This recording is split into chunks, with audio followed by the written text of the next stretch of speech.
but we're still going to make a start. Simon, thank you. We're going to change the program a little bit from what we had before. So first of all, we're going to take questions on, a few more questions on the WDPA, and then go back to the reference and media systems. And then we are going to hear from the chair of SNC, Simon Stewart, who's just gone up and to round everybody up. That will allow him a little bit of time to get the flavour of the kind of level we're into here. We were going to break into groups because we thought we'd have a lot of people who knew very little about the product, but in fact, most of you are complete and absolute experts and obviously have a high degree of knowledge. In fact, I can't imagine a more erudite gathering of knowledge product people, so thanks again for coming. And then we're going to do something on this whiteboard, and I'm going to ask Akbar to go over what I've done in red, which is a stupid colour, to write. It's like just a red program, and I can't help it, but if you could write that in black and clearly, we're going to then draw some arrows between the products to talk about what's already being integrated. Oh no, we're going to have a demonstration of the integrated WDPA red list, and then we're going to draw arrows to show the linkages that are already there or are being worked on. We're not going to have a full scientific debate on the linkages between each one, because that'll take at least 3 hours for each one, and we'll trip over ourselves because we'll get too ambitious. Some level of integration, we'll put a one-colour arrow, and then we'll look at what might be the optimal way forward, because what we heard today from Piero is he's talking to the WDPA crowd about linking the WDPA to the Global Invasive Species Database, which is fabulous, and if it's happening or about to happen, that's great, and we can link it. And we've got eCollects here, just looking at, we've got eCollects up on this board too. We can talk a little bit about what the possibilities are there to link to the information on Laura. Maybe you can talk a little bit about eCollects. So after you've taken the questions, I am going to urge that the other presentations stick to the time that we said, because I thought 4 hours sounded quite a long time, but you know how these things always go. The time seems to be going quite fast now. So let's just take a few more questions on the WDPA, just to begin with. Great, do I see a hand? Yep. Is the microphone somewhere ready?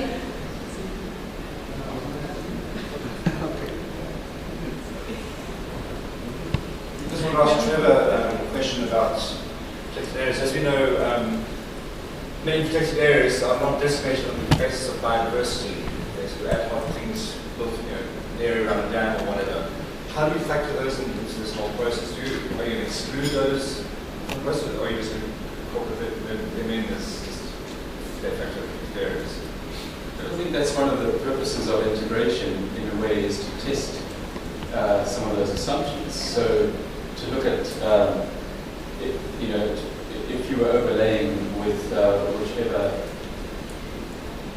pattern or process attributes were deemed important in the landscape seascape, you would be able to detect whether or not an area conserves biodiversity that is important, or doesn't.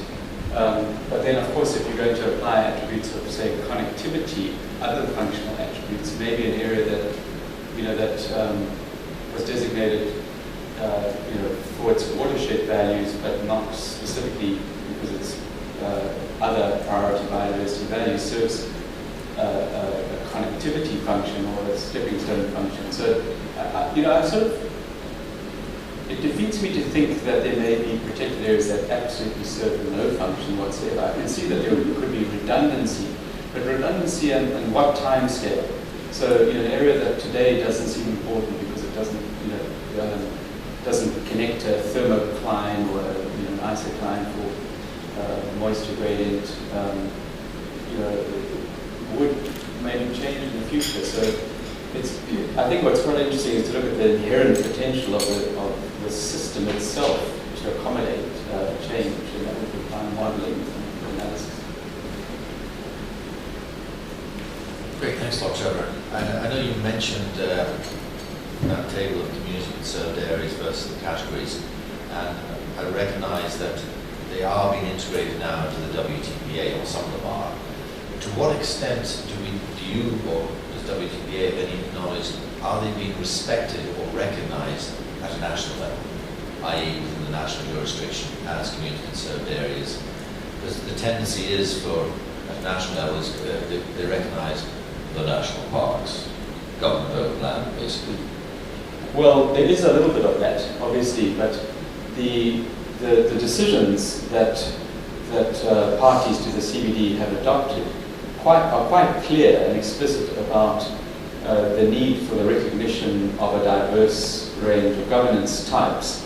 Whether or not that's embedded in the national legislation or in any regulatory process is, would be moot.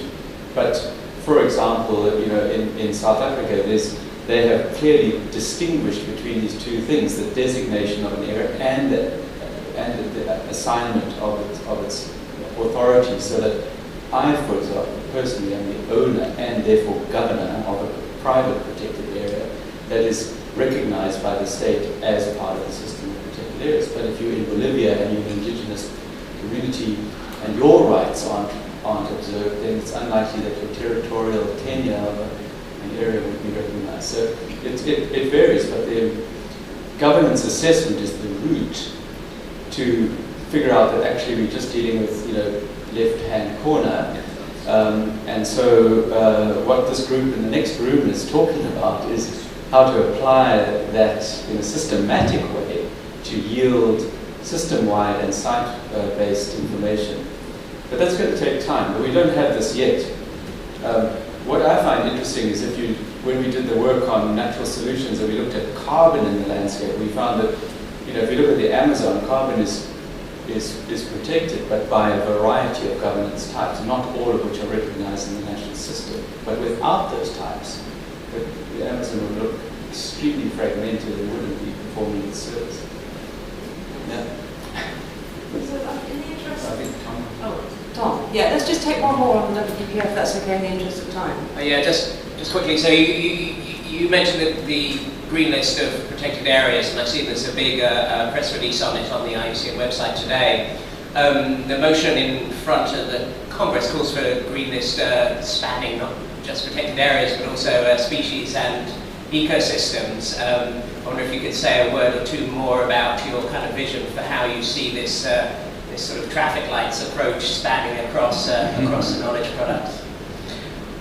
Well, these things grow from where they grow, and they're for the last year and a half or so, just like with the concept of a red list of ecosystems, there have been people investing in pilots and demonstrations. So what is being announced today is not even the start point for a green list, an IUCN green list of ecosystems, but the starting point for an initiative that should deliver at least a confirmed proposal by the time of the World Parks Congress. So then the concept came up, well, just as Jane introduced it, the idea of green lists as recognizing success and not being certification systems, for example, could apply across more than one knowledge domain.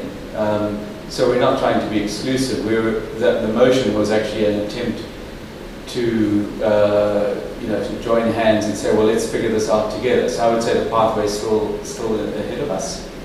And what was good about today was that we got some money, to get started. Thanks, Trevor. I mean, yeah, just to add to what Trevor has said, it was actually a nice positive little message to send out. And I had a quick chat with Trevor and colleagues afterwards, and what we want to do very much speaks to Objective 1 of the task force. So that's the discussion in the sense that needs to happen. We can look at how we use that data to measure whether the protected area is working. For the objective which is concerned with biodiversity, it doesn't pick up on the other pieces, but we need to come up with a framework and sort of subdivide what effective management means and how we measure it. And the clever thing to do will be to use what we're doing already, if you see what I mean, rather than invent something where we have to collect even more data. But that's not what we're here to discuss. Is it on this slide or is it on something? It's on the point raised on the green list. Okay. So in some senses, I think it's important to mention the green list in relation to this because it does affect how things will look. I don't think it adds new knowledge products as I see it. It adds brands or uses that can be pulled out of existing knowledge products, and so it provides pretty significant opportunities for how we can market ourselves and how we can expand the usefulness of knowledge products. So for example, I think we'll have one species database, but instead of just producing the red list of it, we can also produce the green list of it, and we can also probably, after we've fully merged in the global invasive species list of it, we'll have the IUCN blacklist of massively invasive species, and we may even have in all the climate change work IUCN orange list of amber list or something of climate susceptible species, and the WDPA may do the same with green list and red list, watercolor lists, and ecosystems the same. I don't think Simon was here at the beginning when I talked about not being too ambitious, but actually this is not so much a sense about being ambitious, because in terms of the knowledge product stuff, this is actually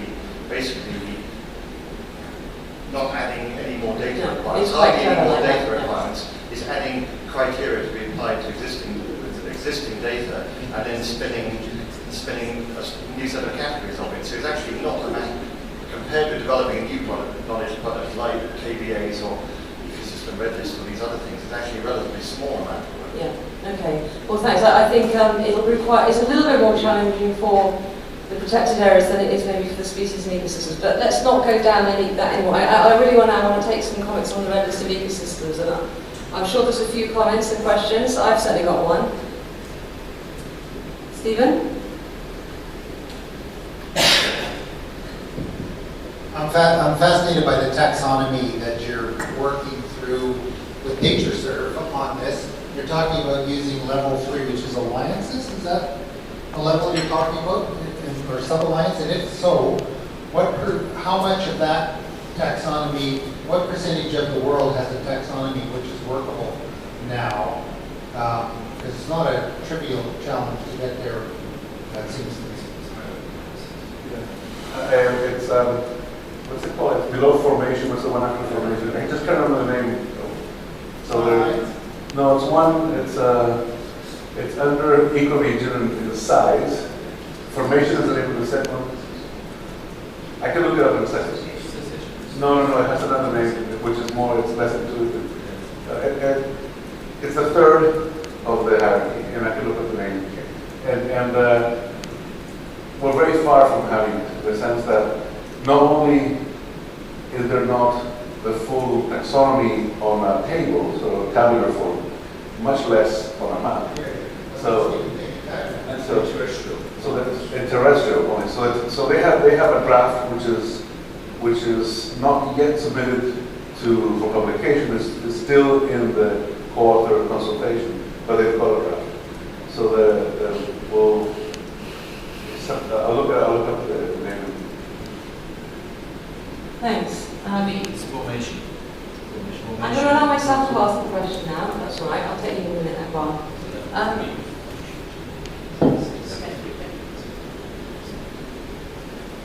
John, well, I just wanted to ask you, so we have an emerging IUCN red list of ecosystems, and one question is, on your green, yellow and red boxes, what date will you put on coming up with this global classification scheme, and then integrating with the red list of species? Because it's kind of 12 years since you're going to finish the whole thing. If I've got my maths more or less right. Right. So now, as we speak, when we do assessments of ecosystems, we use the habitat classification scheme as the link between the species and ecosystems. So we already are using the same language, in the sense that we ask people, you're assessing the kelp forest of Venezuela, and what category does that correspond with the habitat classification scheme? So now, at present, they're linked in the sense of we have connected what we mean and what the But I mean sort of technically linked, really. Right, but the thing is that if we continue, we have to change the habitat classification scheme. So we can proceed without changing it, that's what I'm trying to say, and just using what is there. And it's unsatisfactory, but it's a possible solution. If we are able, we just have to get together, Craig and Don, basically. I think it's a few more people than Craig and Don, actually. I know, I'm just so simplifying. But we have to get this group of because the challenge, of course, is that, for example, the wetlands classification is very detailed. That's right. But then there are others that are not so detailed, and so on. And then the second thing we have to do is to make sure that once we define the new classification scheme, that it is as straightforward as possible to move from one to the other. And if possible, automate that change as much as we can. So the crosswalking component That's the real challenge. But we can't just lock Craig up, you know. But what I'm trying to say is that we don't, that what we, the closer we are to doing that, to getting there, the better. But to do the assessments of the ecosystem with this, we don't need to have achieved it. I hope it happens beforehand, and I hope it happens very soon. But we can still move forward with using, depending on what scale you do it, using either the sort of nature serve style America's mapping of ecosystem types, or even going down to each country and using whatever map they consider as the more legitimate map of the ecosystem of that country. So we don't need the crosswalking to be available to the assessments, but it would be ideal to have this crosswalk. But it would be a shame if we had to change it afterwards, and we'd already published a global assessment. I think this is a conversation, not now, but sometime we need to firm up. We've been sort of toying with having this conversation, it just hasn't happened. We need to have a conversation, then we need to design a process. So maybe one of the things we have to define and put a budget now on it. is put a target, an action a plan, date, and we should definitely. And get the right buy-in with all the right stakeholders and put that point which was made in it. Can I just ask you one more thing? So therefore, at the national level or the regional level, you use the classification of the scheme that's already there. With the red list, we don't authenticate in any way at national level. And unless Global Species Programme staff lead on those products, they don't have an IUCN logo on. So that will be very different from the red list systems, right? Everything will have an IUCN logo on. I don't think so. I think that there will be different. I think that the IUCN will only respond for the assessments that are IUCN performed, let's say. Okay. So I think it'll be quite similar to what it is at this point. Okay. I think what we offer at the national level is a method that is consistent, and then people can apply it to whatever they think is the best way. Okay, thanks very much. Are there other questions on the ecosystems red list? Tim, have you got a hand up? As you haven't said anything, I'm going to let you go first.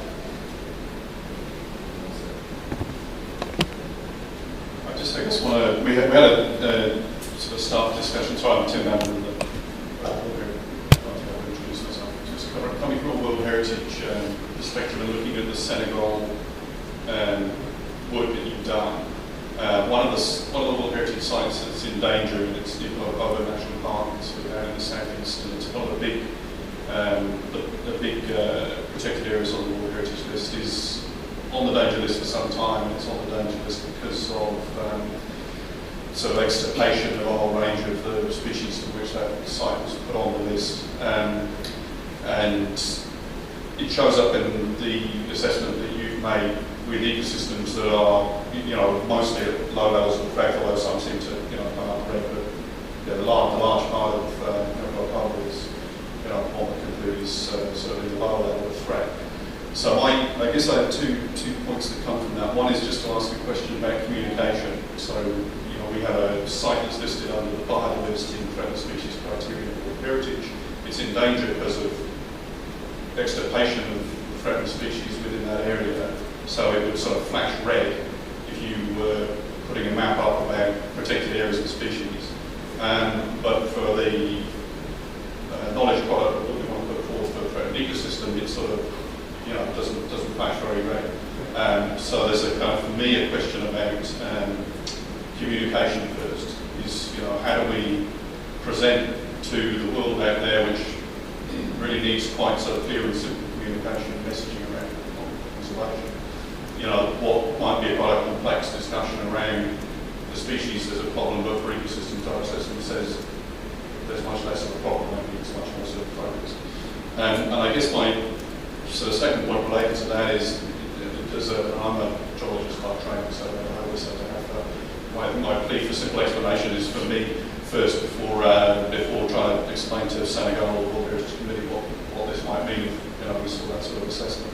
It's just what is our philosophy about talking about sort of threat to biodiversity, but having an ecosystem approach here and a species approach there.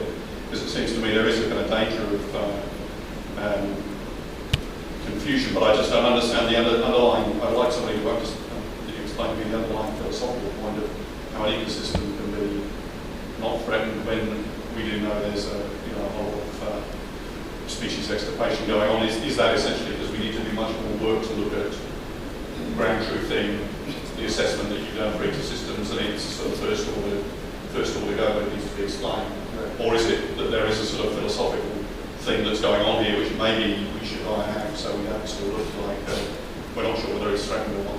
So I mean, I just find it really at the sharp end of trying to explain to a very difficult politicised world of UNESCO that we could sort of shoot ourselves. Well, one of these campaign managers said they weren't shooting themselves in the foot, they were shooting themselves between the eyes on a whole range of things. And I just have a slight fear we might do that if we're not super clear about this point of what we're saying from our assessments when we put this information out. Yeah, that's a great question. We actually the places where we have had experience with both ecosystem and species-wide lists being sort of public documents in Australia at different scales, and they had initially that problem that people assumed that ecosystems and species had to be in the same place. And they discovered that it wasn't the case.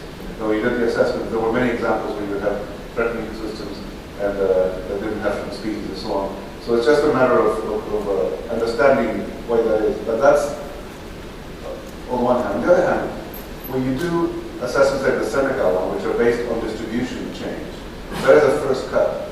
And almost always, when you look into the functional decline or biotic or abiotic component, almost always the category goes up.